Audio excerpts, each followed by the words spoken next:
Ladies and gents, all things covered, Patrick Peterson, Bryant McFadden. You know, we occasionally drop some bonus episodes for you guys to check us out on YouTube. And of course, listen to us through whatever podcast platform, you know, you're subscribed to. And one thing about me and Pat P, even though Pat P is not with me on this episode, we love music. We love music. Music has been a part of us since day one, right? And throughout our time with this podcast, we've had the opportunity to interview legendary musicians, legendary artists, rappers, songwriters, guys that will forever be remembered for their talents they've been able to bless us with. We've had Master P on the show. You know, we had Ice Cube on the show. We took it up north to New York, had Fabulous on the show. But right now, for you guys that are up north, we're going to get back on I-95 and head south. And eventually, you got to get in that 85 south area, I-20, and you got to go through Georgia. And if you know anything about music in Georgia in the South, there's one man that's always mentioned in the conversation. If you go to any barbershop around the globe, when you talk about Atlanta, the music scene, the hip hop scene, the songwriting scene, the producing scene, the eye for talent, this is the individual you got to talk about. Go ahead. Let me go ahead and drop some of his accolades for you guys. He got a lot of hats. You know, even though he ain't got a hat on right now, he got 1,000 hats, right? That he wears when it comes to his talent. Producer, rapper, business exec, and way, way more. We don't have enough time because he has a fresh toilet roll paper of accolades and resumes that he's associated with. So I ain't got enough time, but I gave you a few. Won a Grammy. Member of the Songwriting Hall of Fame. You can find him on Twitter at Jermaine Dupri. Jermaine Dupri on Twitter. That's where you can find him at. No other than the legendary, living legend, iconic, super talented, multi-talented producer, songwriter, rapper, business mogul, Jermaine Dupri, joining me here, all things covered. Jermaine, I hope I didn't go too long, but I want to make sure I ain't missed nothing. You know what I mean? It's an honor being able to have you on the show. Thank you, number one, and how you doing? All right, thank you. I'm good. Hell of an intro. No question. I ain't got my... This is a flower-giving episode. I ain't literally got my flowers, but I'm going to have to voice my flowers to you because I really appreciate everything that you've been able to do and the things that you're still doing. So the goal of this conversation is to take our listeners and our viewers through different eras with the aforementioned Jermaine Dupri in music. He's been involved in many, many eras, and he's still relevant. So we're going to go ahead and let's start in the beginning, right, of your career. What was your introduction into the entertainment industry? And once you got a taste of it, what made you want to stick with it? My introduction was probably like, I was 12 years old and I went on to like the New York City Fresh Fest and as a dancer. And I think being on that tour gave me a taste of it. But then I was in the Houdini video, Come Out at Night, and that's when the fame part of it came in. Like people was recognizing me for being in that video, and it wasn't my video. And I was just like, man, this is pretty crazy. Like it's pretty powerful that I can have a little bit of piece of a video that's not my video, and people recognizing me and talking to me about it. Yeah.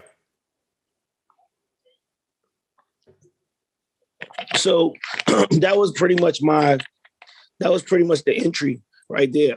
At 12, it was all systems go. Wow, at 12 years old, you knew exactly what you wanted to be involved in and what it would take to be able to reach that level. That's super dope.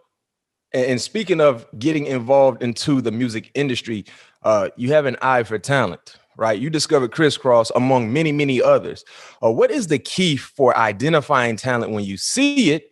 How was it done before YouTube and SoundCloud and social media? Because right now, everything is done throughout some type of social media outlet. You didn't have that luxury when you were getting started in the game. So that's a two-part question. What is the key for identifying talent? And how were you able to be so successful when social media wasn't out at that time? I mean, it's the same way. Social media is just like a place. It's just a space, So in those days, you go to some place to find artists, or you'll go looking for artists in some area. it's the same thing. If you go to social media, you can go to social media and find artists. I got a new artist that I'm not just signed, but I signed during the pandemic off of social media. Uh-huh. It was my first artist signing like that. LA to Go from Tampa. And I actually found him on Instagram. So it's not hard. It's the same. You gotta understand that the space is different and the times is different. And you gotta be able to move the same, move at the beat of your own drum and at your own pace to get to that same space.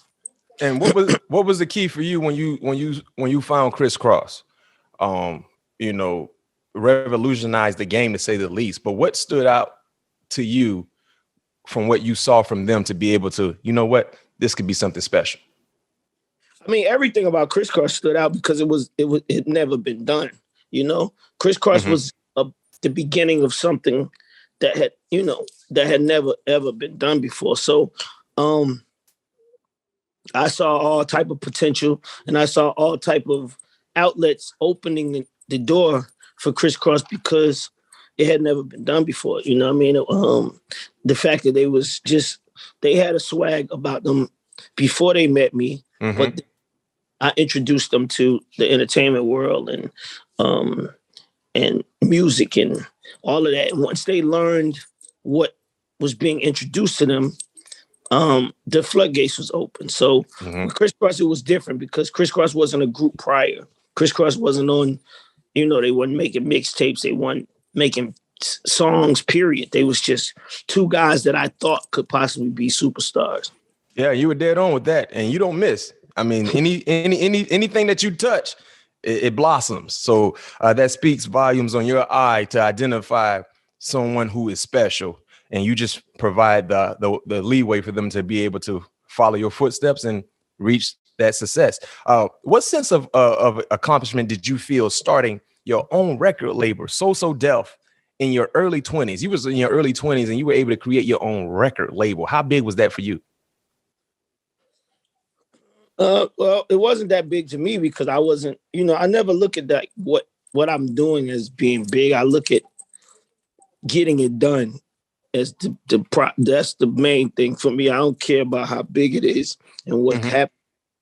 My goal is to get it done, and that was the main goal when I was younger. Is just to get it done. Can I get it done? I want a record company right now. I don't need to wait. It's no need for me to wait. What am I thinking? What are y'all thinking about? It's time to go. So really, getting it done was the main focus, and then being successful with it. Getting it done and being successful with it was like my only main concerns. It's the same way now. I only care about getting stuff done and being successful with the things that I'm getting done.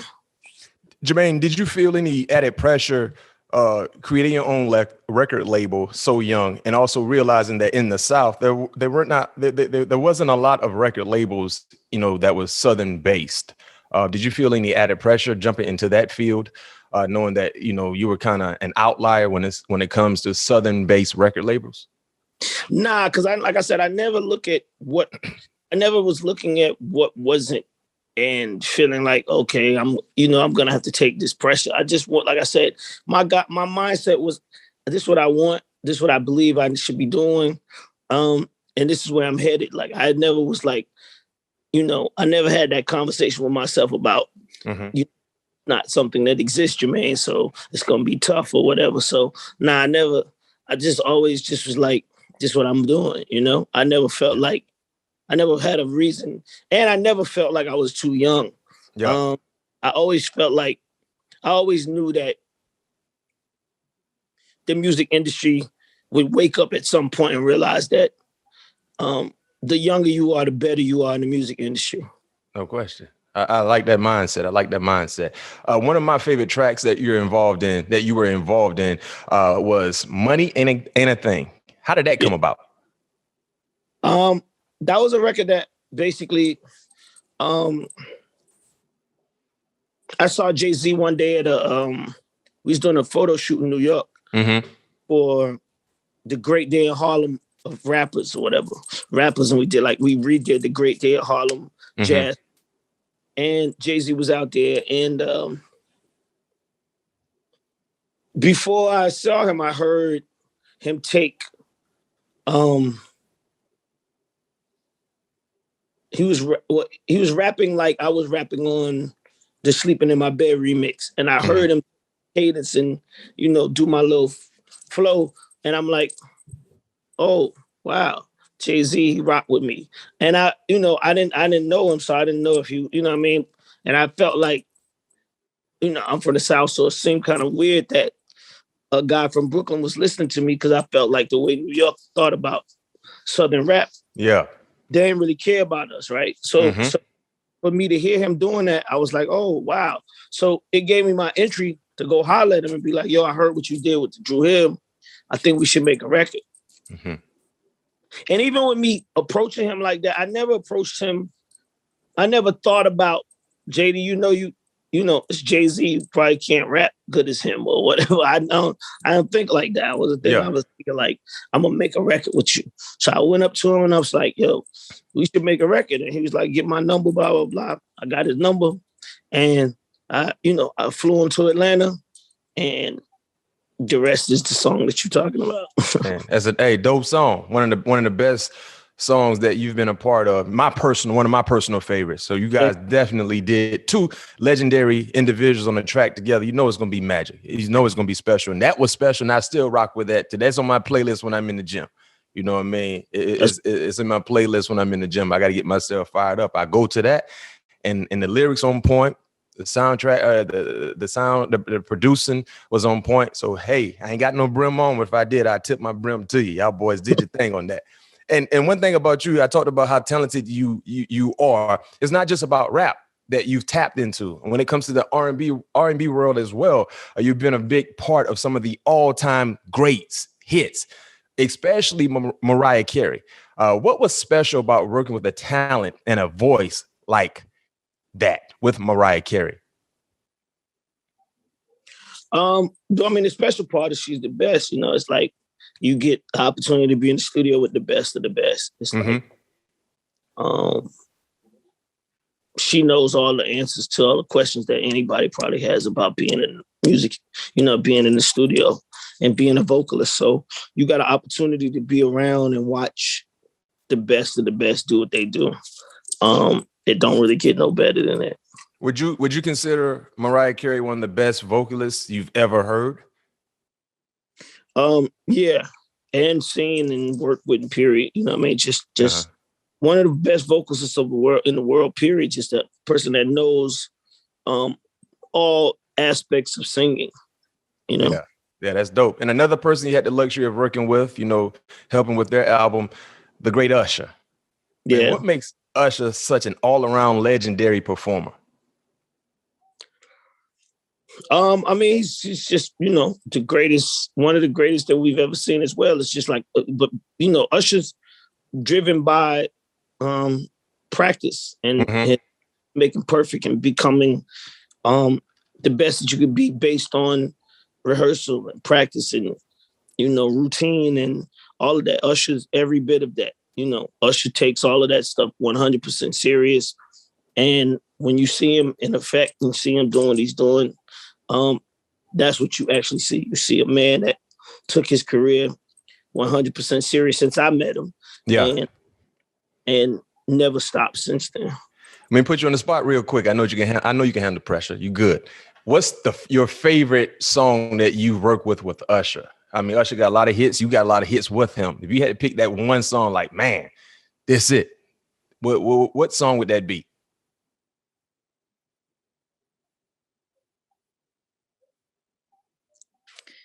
Yeah, it's a lot. Yeah, I got a lot together.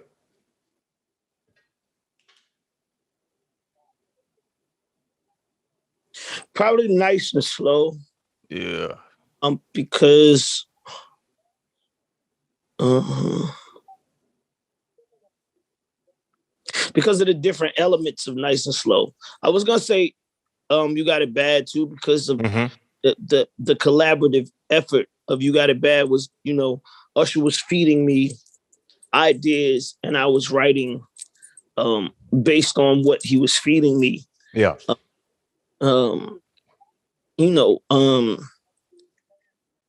Based on me watching him go through this situation and based on what he was feeding me from conversation. Yeah.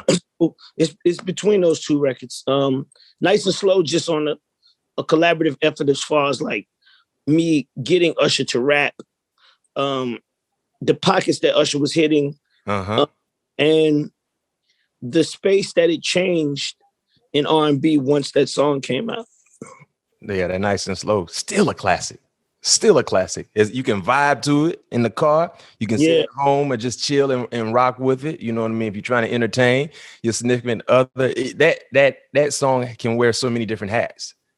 You know what I mean? And I would agree with you when it comes to some of the collabs you and Usher have been a part of. I rock with Nice and Slow, no question. Let's go back to another artist you've been a part of. Let's take a moment and put some respect on Bow Wow's name, the respect he deserves. I know, sometimes it bothers you how people may talk about him, but let's keep it real. He's been very, very influential in the music era, especially in his generation. But how influential has Bow Wow been, in your opinion? The most influential, I don't know that it was only one little before Bow Wow. I think it was Lil Wayne. And after that, in 2021, it's a million littles. I wonder where they got that from. Like, that's one of the things I say, they all deny it and say that they got it from Lil Wayne, but Lil Wayne was almost not their era. This young generation rappers right now, Bow Wow was the beginning of their era. And that's what the part that drives me crazy a lot of times is because people seem to want to ignore the facts. Like the facts is what the facts are. It's like almost like trying to say Michael Jackson wasn't influential to anybody that was growing up in the 80s and the 90s. Like if you don't like Michael Jackson, that's cool. But to say he didn't influence you and make you want to be in the music business and do what you're doing is ludicrous. So, No question. And with that being said, he's still influential, to say the least. You know what I mean? When you still can talk about someone, 20 years down the line about their career, they're still relevant. You're still doing big things. And that's the key for me. It's about longevity. And that's something that you've been able to have along with everyone that you've been associated with. That's dope as well. That's super dope. So when you talk about, Bow Wow, we talk about Usher, all the people you work with, it all starts in Atlanta, right? It all starts in Atlanta. For you, what are the key moments and who are the most key figures in the evolution of the Atlanta rap scene? I think, I like I said, I think that, Kross gets left out of that conversation so often. Really wild to me, but Kross opened the door for Atlanta, period. And Kross opened the door for other kids in the city to believe that they could become Kross, or become as big as Kross. Kross was the first rap group in the city, to me, if I'm not mistaken, to have a major deal. So I think it starts with, ultimately for me, it starts with Shadi. And it starts with Raheem the Dream, and it starts with DJ Toon, and it starts with Success and Effect, and it starts with Kilo. These are the guys that, to me, crafted a way for us to believe that rap could even come from this city, right? And then from there, I think you got to fast forward, like I said, to Kross, and then from Kross, you got to jump to Arrested Development. And then you got to jump into the Outkast bag and Goody Mob and, and all of that. And then it goes on from there. Yeah. And what would be, one of the key moments that, got the Atlanta rap scene going? What would that be for you? Key moments? I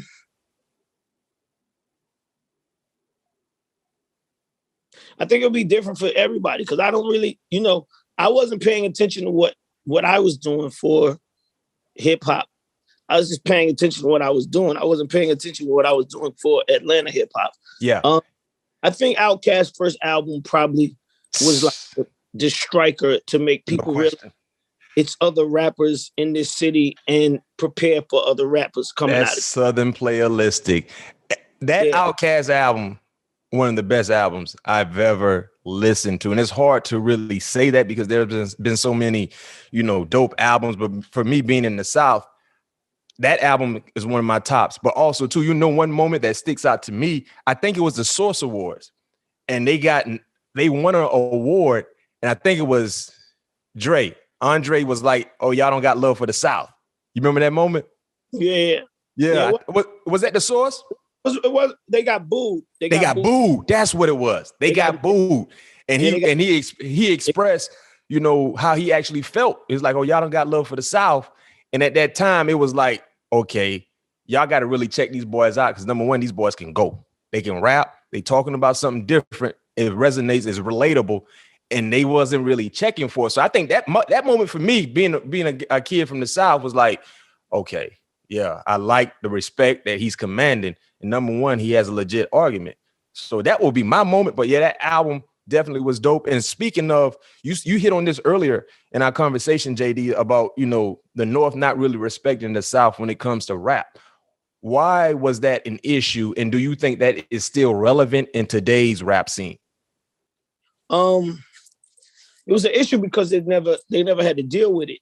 It's also an issue because they had a preconceived mindset of what the South is, especially, people think that had never been to Atlanta. They thought Atlanta was the deep South where you would see cotton trees and, and all of these other things that people had heard about the South. So they merged all of that into Atlanta at one point in time. So it was like the South, a bunch of country guys that think they rap, they not fresh, blah, blah, blah. No culture's coming from here. It was so many things that was like not happening in this area that made, and New York is the capital and the kingdom of hip hop. So they was just defending what they've always defended. And it's still that way.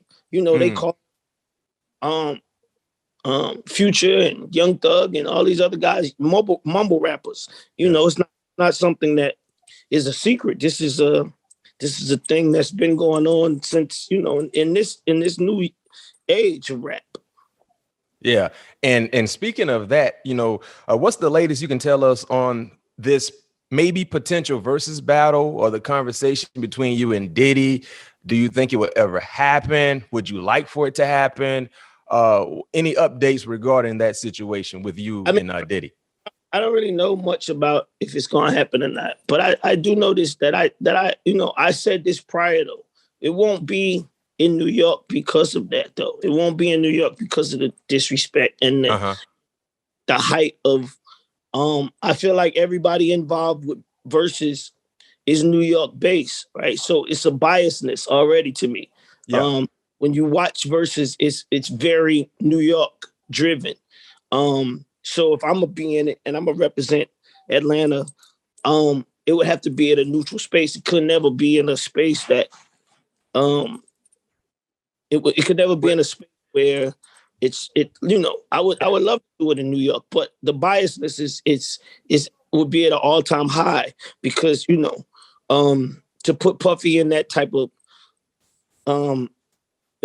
fire, New York would they protect their artists, That's a beauty of the city that I like and I love, that they really protect and they go down with their artists and they ain't gonna let their artists go down like that. So, I don't know. So where would you like for it to be? Would you like for it to be in State Farm Arena? Would you just want to do a neutral spot?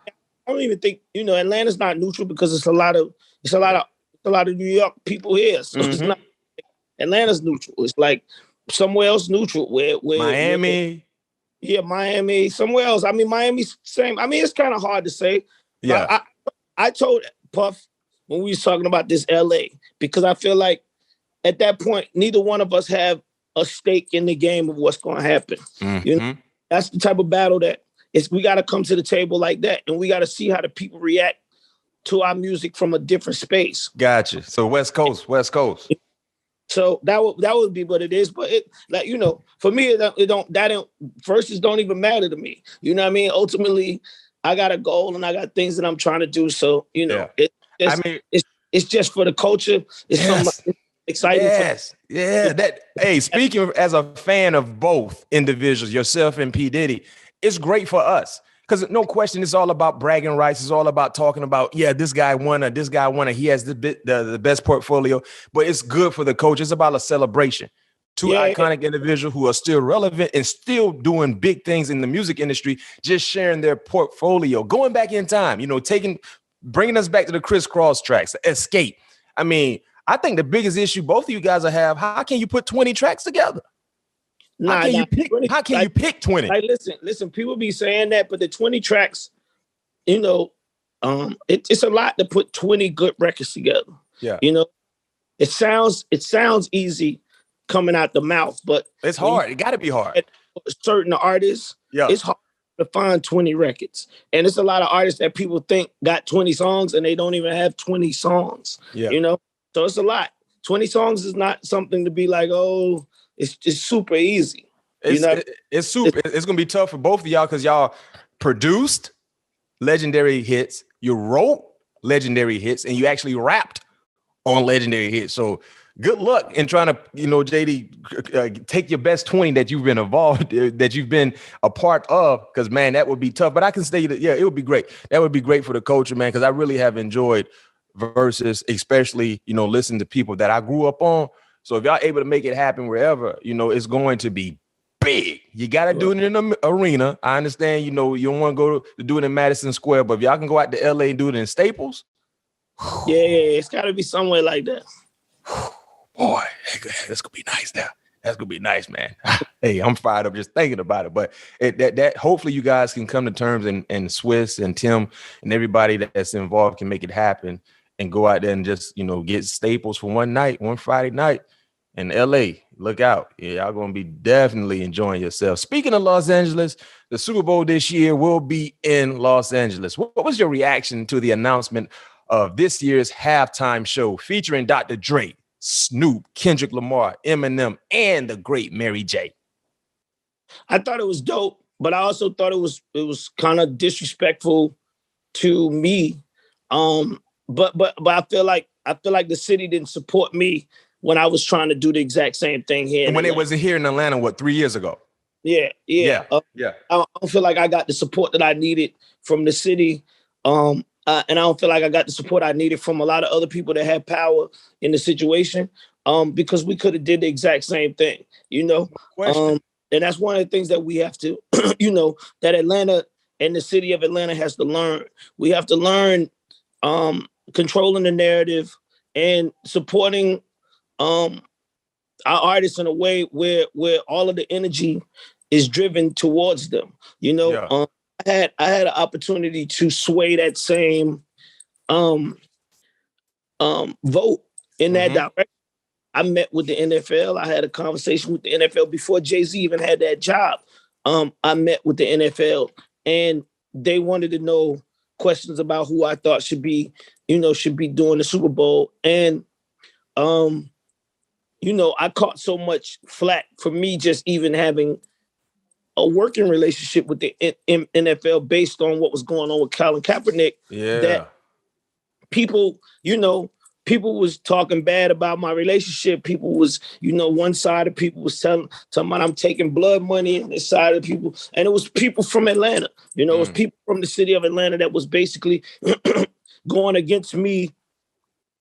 And my idea was basically that, this is a time where we have our art, we have a Super Bowl in Atlanta, and we never know when it's coming back. It might not come back. And we have an opportunity. You got a person like myself that's in here having a conversation with people. And like I said, I feel very much like people disrespected me on so many levels when it came to that, because when I look at it now and I hear Snoop talking about how Jay-Z's having these conversations with the NFL and, he wants to congratulate Jay-Z for making it happen. I was in that same room. I was having them same conversations, but I just wasn't supported. But I mean, it felt just like how my life has always been. When I was younger, I was in these rooms with these people, with these boardrooms, with these older adults, and these executives at these companies, and they looked at me like, you know, you young, how do you know what you're doing? What blah blah blah. So it was always like a situation where I had to prove myself and this, that, and the third. So I love the fact that Dr. Dre, I mean, like I said, them doing that and the Super Bowls in LA is no, you couldn't do anything else. So it ain't even like no conversation to me. Like, there ain't no artist from LA that's bigger than Dr. Dre and Snoop Dogg. So if you're gonna have a Super Bowl in LA, who else you gonna supposed to have? You know what I'm saying? You ain't supposed to have nobody else do it. They doing it right. And if NFL wants to continue to look like the giant that they are, you got to do the right moves, and this is the right move. You know. Yeah. So let me give you a hypothetical. That Super Bowl was what, 3 years ago between the Patriots and the Rams. This year's in LA. Next year is in Vegas, and then after Vegas, I'm not sure where it's going to be. But let's say it comes back to Atlanta in the next 3 or 4 years. If you're able to put together the halftime show that you tried to initiate some years ago, who would be on that list with you? Who would you want to have to represent the city, the culture, the right way, similar to what they're doing in LA? Honestly, I don't know, because, you know, Atlanta changes. You know, Atlanta changed multiple times, but you know, at the time when I talked about it, my curation of like me doing it was gonna be, you know, me, Ludacris doing "Welcome to Atlanta," of course, doing something which they had Big Boy perform, and then it would go into the mesh of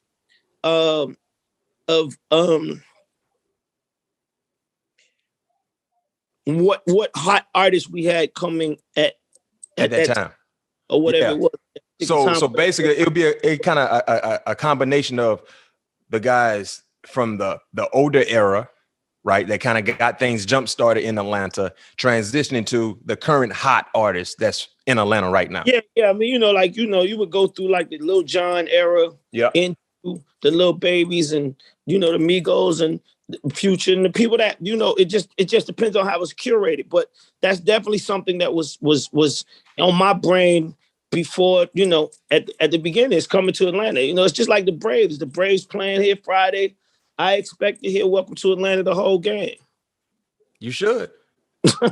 hey, when I used to play, that's one thing I really didn't like. When I used to play in the league and we used to travel to certain cities, like we traveled to New Orleans and play the Saints, right? And pregame warm-up, I'm used to, in Heinz Field, we used to be bumping, listening to rap, getting fired up. I was like, why certain teams that have local rap artists don't show or give them tribute? Like in New Orleans, you should be listening to Cash Money in the stadium at some point in time, Master P, you know, certain things that resonates to that area.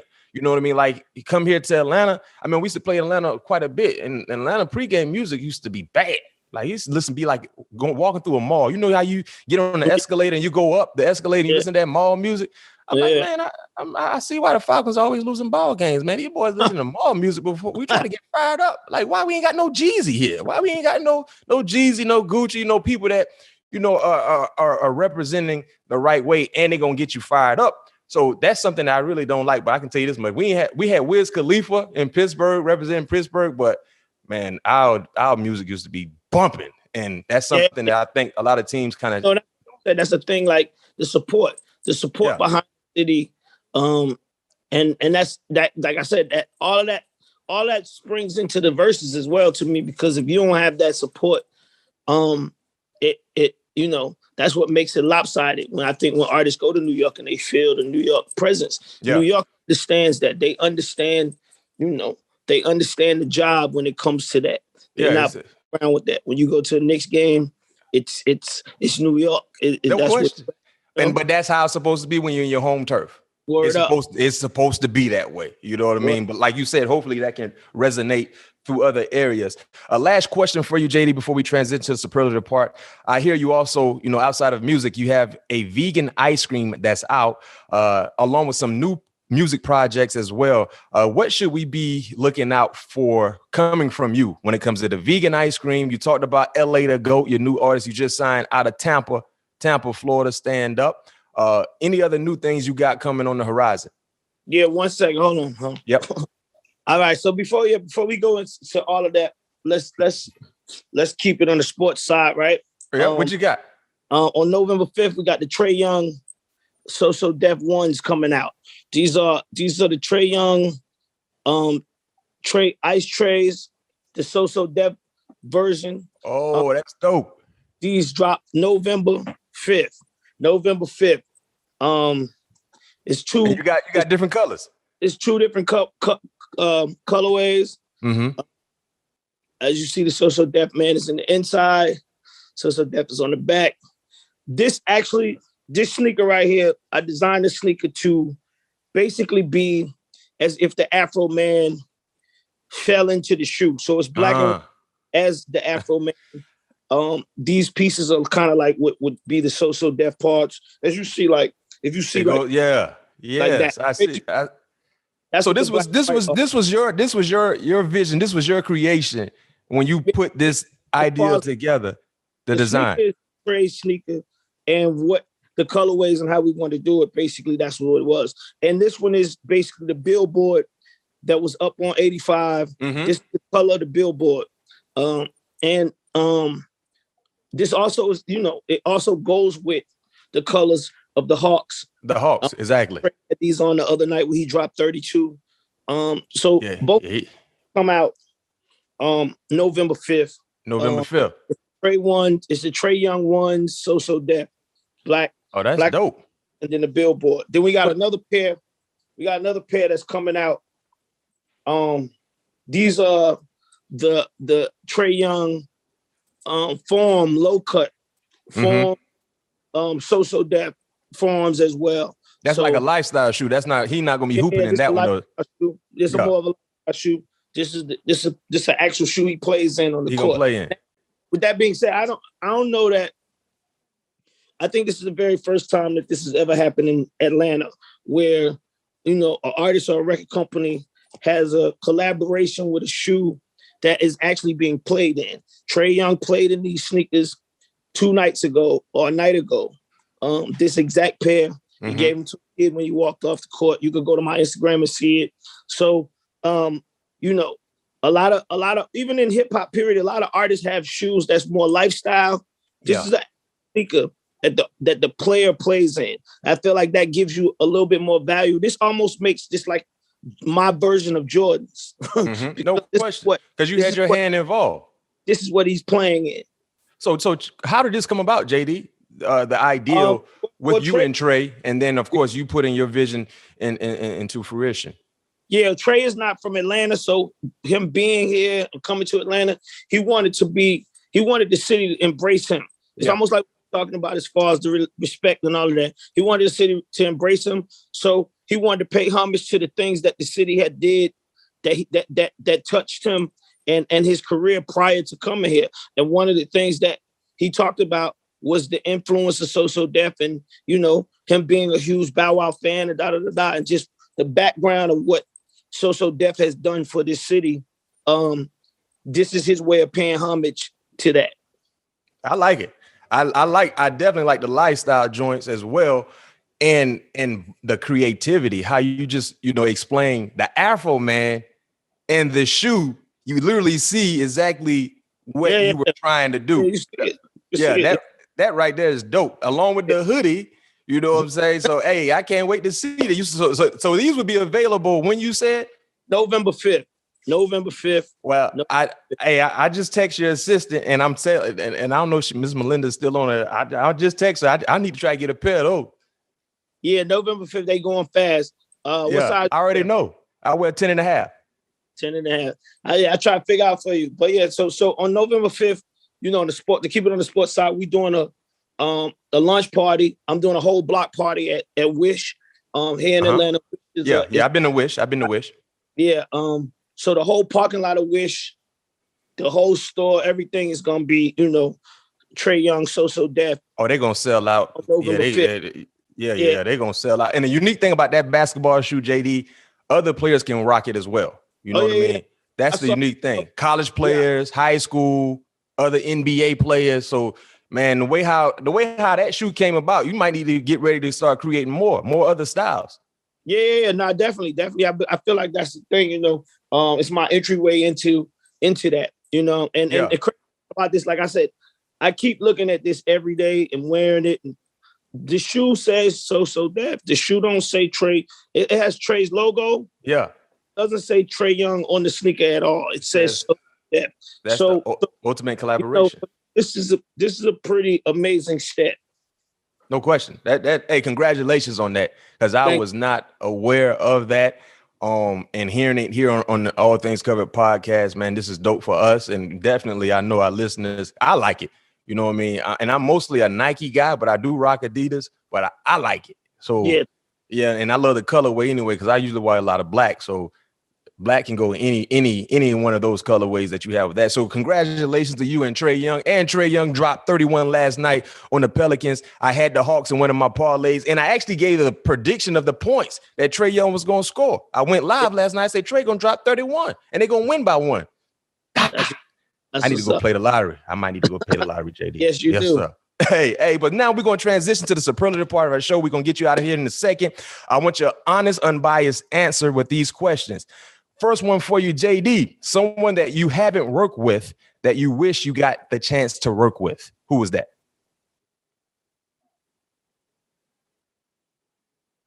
I don't think it's nobody right now that's like that. You know what I mean? That holds that space. What about past artists that might not be here anymore, artists that, you know, are from an older generation? I mean, I guess, you know, I would have to say Michael. You know what I mean? I would have loved to Michael Jackson. I think that would have been. Hey, I heard you on the radio station, and you were talking about when you had a conversation with Janet, and you said Janet said her brothers were the first to have Ferraris in LA or something like that. Yeah. That's how big they were. That's unimaginable. You know what I mean? It's unimaginable. Those are the first black guys, not first. Yeah. These are the first black guys riding around LA with Ferraris. That's crazy. Just think about that, though. Think about that in Hollywood, in LA. And they young, man. Yeah, the major state. You know, I do want to say before we skip, because I know you was asking about the ice cream. So what's the ice cream? Yeah. So my ice cream is JD's vegan ice cream. Mm-hmm. It drops on November 20th. So it's not out yet, but on November 20th, the ice cream will be available on November 20th. Where will it be available? I'm hold that information because it's in process right now. But you gonna do like a pop-up shop? What you got planned? Be a pop-up shop. It's definitely not gonna be a pop-up shop. It's gonna be everywhere. For everyone to be able to get it. But I'm gonna have 3 different flavors. That I got 6 different flavors. You can go to jdsvegan.com right now and look at and check out the flavors. But I got 3 different flavors, on 6 different flavors. But on November 20th, I'm dropping Strawberry Sweetheart, which are also I titled these ice creams after my record. So Sweetheart with me and Mariah. Yeah. So Strawberry Sweetheart is like my record. Then I got the key lime pie. It's not titled after nothing, but I have the key lime pie ice cream, and then I have the apple butter. These are the 3 flavors that's dropping on the 20th. No. Matter of fact, I'm wrong. Not the key lime pie. The peach cobbler is dropping because it's getting close to Thanksgiving. So I got the peach cobbler flavor is basically, and it's called Welcome to Atlanta Peach Cobbler because of the peach state and all of that. So that's called Welcome to Atlanta, the Sweetheart, Strawberry Sweetheart, and the apple butter. These are the 3 flavors that will be available November 20th. And then you have 3 other flavors. I got 3 other flavors that's coming at the top of the year. The key lime pie, the chocolate my way, and the 404 cookies and cream. Wow. So you're creating sneakers, basketball shoes, lifestyle shoes, music ain't going nowhere, and now you ice cream. Yeah. They also got an artist coming out. LA to Goat, who's out right now. But if you're not familiar with him, his album drop. He got an EP that drops November 19th. So November gonna be a hot month for you. I'm trying to heat it up. You know what I mean? This whole time period been like, you know, Anthony Hamilton album just came out. You know, Ari Lennox single is killing it right now. She just made top 10. So I'm just, I'm working on this. That's you on that Ari? Yeah, I did the Ari Lennox song. Man, I didn't know that. Yeah. Yeah, that's bumping. Yeah, that's so bumping. I'm in the studio doing this Jermaine Dupri currency project. Spitter Andretti, basically, to a lot of people that don't know Currency. Currency from New Orleans, man. Currency can go. Yeah. So me and him, we in the studio working on his album right now. We had I heard a track. Was it South Beat? Is it South Beat? It was I heard a track, and I think you did that track that I heard off his one of the new releases he had. Yeah, but Andretti Spitty. Yeah. Anything on there, but he titled the song Jermaine Dupri, and that's basically how he and I got to working together, Yeah. And like I told him, he didn't have to do that. He didn't even know me when he did that. He titled the song. So the love tribute though. The love he had for me initially without even meeting me is at a super high level, No question. Least I could do is make an album with him. Hey, one thing I know about Currency, lyrically, he can go. He's one of those guys that really don't get the tribute, but when it comes to lyrics, he can rap. Yeah, 100%. He was born to rap. He's one of those individuals that was born to rap. So that's dope, man. November gonna be a hot month. It's gonna be a hot month for you, man. So we definitely here to support you. Not to mention everything that you're involved in, and me, vegan. I that peach cobbler sound like it might be the way to go. Oh yeah. Thanksgiving time, it's a week before Thanksgiving, so make sure you do that. and make sure y'all check out Wish. What's the date for Wish in Atlanta? Yeah, November 5th. November 5th. That's a Friday, if I'm not mistaken. Friday. Y'all might want to get there early because it's gonna be a long, long line. The Trae Young one, So Def. Even if you're a sneaker collector, if you're a sneaker collector, this is his first pair of sneakers. So with Trae putting up the numbers that he's putting up, he's the first Hawk to be at 500 points. 5,000 points with this, in this quick of time. Yeah. He's going down in history as one of the young greats in the NBA. Especially he's gonna definitely be one of the greatest Hawk players, so far, looking like that's where he's headed. Yeah. So if you're a collector of sneakers, you gotta have his first sneaker anyway. Just the So Def. This is actually the Trae Young sneaker, but it's just the So Def version. So what they could do is get the Trae Young sneaker, collect that one, and wear the lifestyle joint. Show the lifestyle one more time, JD. That lifestyle fire as well. This is a form, right? This is not coming out on the 5th. This ain't something super exclusive. That's not even, we don't even have no date for these. Why you do us like that then? Why you do us like that? Yeah, these coming. The form, but on the 5th, these two right there. Yes, sir. Collab, Trae Young, Jermaine Dupri, Adidas, one of the hottest point guards in the NBA, will be a all-star. And the thing about Trae Young, the Atlanta Hawks, they're going to be good again. They're going to definitely be a playoff team. So better this year. I see, the activity that I see and the teams they giving it to, they definitely sending a message to these teams that like, oh, no question. Y'all ain't going to just be playing with us. So I like that. I like that energy. Yeah, it's gonna be. I got to check me out a few Hawks game as well because they're gonna be an entertaining team to watch. Already starting off on a good note. Just got to stay healthy. That's it. Just got to stay healthy. Yeah. Last question for you. I'm gonna let you go. JD, Mount Rushmore of Atlanta rappers. Mm. Yeah. Well, I think that's a hard question for us because Outkast is a group. Right. And so you can put Outkast as one spot. You can put Outkast as one spot then, because I understand it's a group. You can put them as one. So you got 3 other spots open. Then it's not Mount Rushmore. It's only 4 people. Right. So well, if you want to do those two, then Dre and Big Boy, that's fine. You got 2 more. I think Dre and Big Boy have to be up there together collectively. Yeah. I would say I think Jeezy has to be up there. This is a time period in life of hip hop, and he actually controlled that time frame. And then I also feel like after Jeezy, it was this Gucci Man era of artists that came after Gucci Man, right? I won't put myself up there because I know people gonna say I ain't put out enough hip hop for them. Yeah.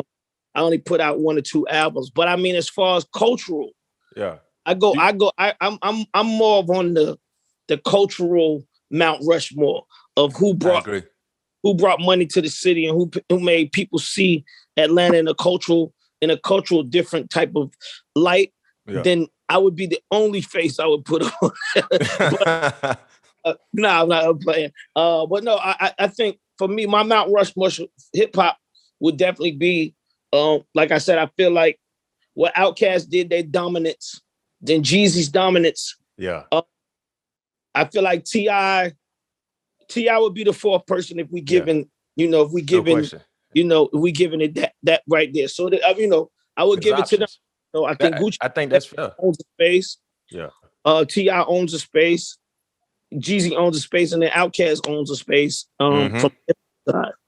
That's dope. I mean, this is your list, so hey, that's how you feel. That's your list, but all respectable names, and for the names that didn't make it, still relevant and still extremely super successful. Man, JD, man, this was a pleasure being able to chop it up with you. Got some quality information, some insights about your career, still going, your collaboration in the sneaker apparel industry, the ice cream industry as well. Your new artists, make sure y'all listen and be on the lookout for LA the GOAT. His EP is dropping in November. JD got the vegan ice cream dropping in November as well. The collaboration with Trey Young at Wish in Atlanta is dropping November 5th. Make sure you get there on time because it's going to be a long, long wait so you can pick up a Trey Young and JD collab. He will be wearing them throughout the season. So anytime you see him rocking them low tops, man, just know that's JD. Got the So Def Man on the back and inside of the shoe, man. So that's super, super dope. And I'm happy that I'm happy to see you doing that because that's a huge industry to tap into. And not to mention, it's a hot looking shoe. So you got not only an eye for talent, an eye for collaborating with sneaker brands. So that's dope. Yeah, appreciate it. Yes, sir. So vegan ice cream, November. I want to make sure I ain't missing nothing. You got LA the GOAT. When the EP dropping? November 19. Yeah. My birthday is 21st, so that'd be dope as well. That's a great time. We got the 5th and the vegan ice cream, the peach cobbler, the sweetie, the strawberry sweetheart. What was the other flavor? And then I think the apple butter is the 3rd. Apple butter. Right before Thanksgiving. And that'd be a great dessert menu to have at the Thanksgiving table as well. Especially everybody in Atlanta gotta go get it. It's only right they gotta go get it. It should be an unwritten rule. Anything Jermaine Dupri touch, y'all gotta support. That's only fair. Support others. That's how you receive your blessings. When you bless others, that's how I look at life. Hey, that's dope. Yeah, but you know what? I'm gonna text Miss Melinda now. So make sure whenever you get a chance, 10.5. Yeah. The big. I'm gonna get an order for the big sizes, and I'm gonna make sure you straight. I appreciate it. JD, man, it's an honor, man. Thank you for joining me here. All things covered. Patrick Peterson and Bryant McFadden, man. We can't wait to be able to support you and everything that you got going on. And hopefully when they get the Super Bowl back here in another few years or so in the Mercedes-Benz Dome, you can go ahead and get that halftime show rolling as well. 100%. I appreciate it.